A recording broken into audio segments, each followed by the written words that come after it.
الحمد للہ رب العالمین۔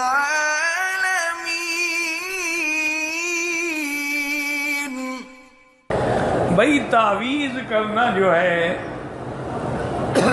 اگر قرآنی آیات سے ہوں یا احادیث رسول اللہ صلی اللہ علیہ وسلم سے ہوں جن کو علماء نے اعمال قرآنی کے نام سے شائع بھی کر دیا ہے، وہ جائز ہے۔ البتہ جو عبرانی میں، سریانی میں یا صرف لکیریں لگی ہوئی ہیں ان کو استعمال نہیں کرنا چاہیے۔ حضور خود دم کرتے تھے، عبداللہ رسول لکھ کے اپنے بچوں کو لٹکاتے تھے، گلے میں بھی لٹکاتے تھے۔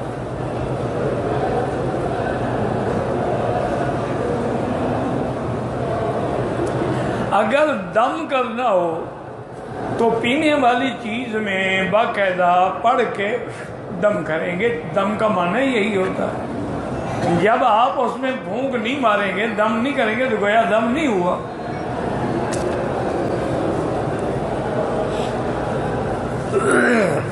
بلکہ ایک بہت بڑے عالم نے ایک چیز لکھی ہے، عمل لکھا ہے، اگر اللہ کرے آپ کو سمجھ آ جائے۔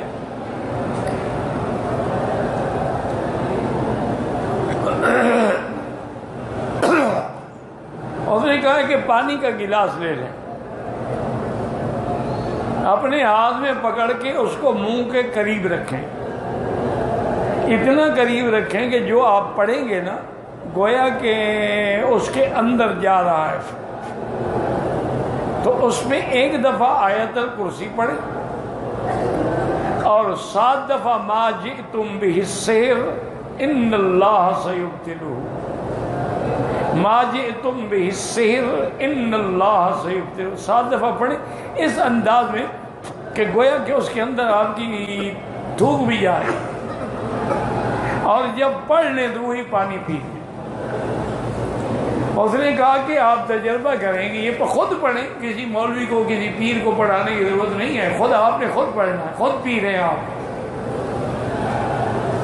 اور نے کہا آپ تجربہ کریں کہ یہ پانی پڑھ کے پئیں، ٹھیک 3 گھنٹے کے بعد آپ کو پیشاب آئے گا، اور اگر وہ پیشاب کسی برتن میں آپ کریں گے تو آپ دیکھیں گے کہ جیسے آپ نے پانی پیا تھا بالکل سفید اسی طرح نکل گیا۔ تو نے کہا کہ اگر یہ آپ 7 راتیں عمل کریں گے تو الحمدللہ کوئی سحر ہے، کوئی جادو ہے، کوئی اثرات ہیں، سب ختم ہو جائے، کسی کے پاس جانے کی ضرورت نہیں، آپ خود پی رہے ہیں، خود پڑھا کریں۔